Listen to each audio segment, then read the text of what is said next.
Welcome to Same Day, Different Century. I'm Zach. Today is June 29th. June 29th, 2009. United States District Court for the Southern District of New York, Lower Manhattan. The room is packed. Security is tight. Sitting in those gallery seats are people who lost their life savings, their retirements, their children's inheritances, people who lost everything. They have waited for this moment for months. Standing before Judge Denny Chin is a 71-year-old man in a dark suit. His name is Bernard L. Madoff, and he's about to be sentenced for orchestrating the largest Ponzi scheme ever uncovered. Today, we're talking about the day American finance had its reckoning, and what 150 years actually means. To understand why that courtroom was so charged, you have to understand who Bernie Madoff was before December 2008. He wasn't some backroom schemer. He wasn't a fringe figure. He was a titan. In 1960, he founded Bernard L. Madoff Investment Securities with $5,000 he'd saved from working as a lifeguard and installing sprinkler systems, along with a $50,000 loan from his in-laws. He built it into one of the largest market-making firms on Wall Street. He was a pioneer of electronic trading, the kind of technology NASDAQ had championed since its founding, and he would eventually serve as NASDAQ's chairman. Regulators consulted him on how markets should work. Institutions trusted him with billions. His reputation was, by every public measure, impeccable. But behind that reputation, on the 17th floor of the Lipstick Building at 885 3rd Avenue in Midtown Manhattan, was a secret investigators believe he had been hiding for decades. His investment advisory business was a total fabrication. Every account statement was invented, every trade confirmation was manufactured, every reported gain, and his fund was famous for delivering eerily consistent, steady returns year after year, in good markets and bad, had never actually taken place. Money coming in from new investors was used to pay out old ones, the oldest scam in the book, executed at a scale no one had conceived of. The fictitious account statement sent to investors showed a combined paper wealth of approximately $65 billion. The real number, the actual cash losses, meaning money that went in and simply never came back, was later calculated at roughly $17 billion by court-appointed trustee Irving Picard, which is still the largest Ponzi scheme ever uncovered. And the victims weren't just the ultra-wealthy. Madoff's client list included charities, hospital foundations, universities, pension funds, and ordinary people who had been referred by friends or family. The Nobel Peace Prize laureate and Holocaust survivor Elie Wiesel lost his personal savings and the funds of his Foundation for Humanity, wiped out entirely. Nonprofits that had trusted Madoff for years shuttered overnight. Retirees who thought they were secure discovered they had nothing. The harm was not abstract. It was catastrophic and personal for tens of thousands of people. Here is what ended it: a market crash. When the 2008 financial crisis hit, investors across the board needed cash.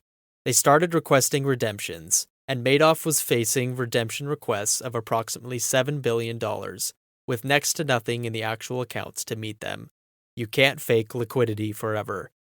On the evening of December 10, 2008, Madoff sat down with his sons, Mark and Andrew, who worked in the firm's legitimate trading division, separate from the fraud, and told them what he had done.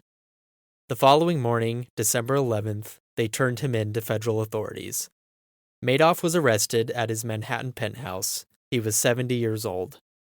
What followed inflamed many of his victims. He was released on $10 million bail and allowed to remain under house arrest in that same penthouse on the Upper East Side. For 3 months, as victims came forward and investigators untangled the wreckage, Bernie Madoff lived in one of Manhattan's most expensive addresses.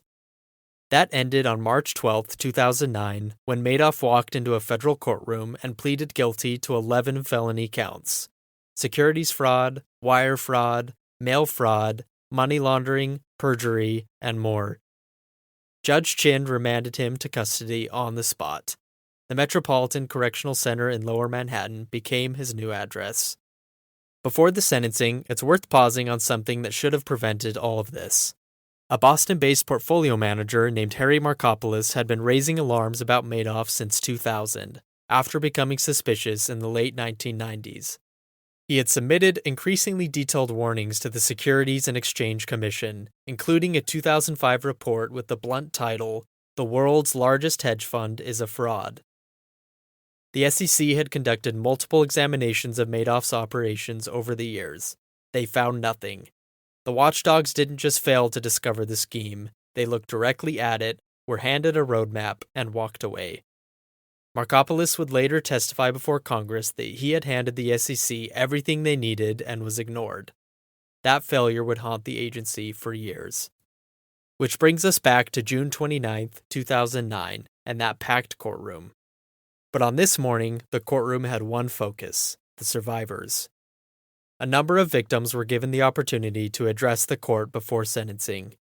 They described retirement accounts drained to zero, family businesses dissolved, philanthropies destroyed, and parents who died without knowing whether they had left their children anything at all. The testimony was not abstract, it was specific and devastating. Madoff addressed the court as well. He said he was sorry. He said he knew that didn't help.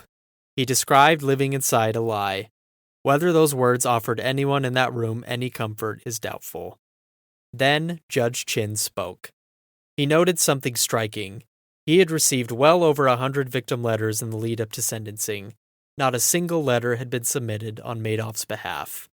Madoff's defense attorney, Ira Lee Sorkin, had requested a sentence of 12 years, citing his client's age, his health, and the practical reality that Madoff would almost certainly die in prison, no matter what number was handed down. Judge Chin disagreed. He called the fraud extraordinarily evil. He said the sentence needed to reflect the scale of the harm, the duration of the deception, and the need to speak clearly to the victims and to the world about what had happened here. Bernard L. Madoff was sentenced to 150 years in federal prison, the maximum the law allowed under the counts to which he had pleaded guilty. The court had also signed a preliminary forfeiture order days earlier requiring him to surrender approximately $170 billion, the total amount that had flowed through the fraud over its lifetime. 150 years is not a practical sentence for a 71-year-old man. Everyone in that courtroom understood that. The point wasn't logistics, it was magnitude. It was the court saying, there is no number in our legal vocabulary large enough for what you did, so we are reaching for the largest one available. The victims didn't get their money back that day. Irving Picard's recovery efforts would grind on for years, eventually recovering billions through clawbacks and settlements.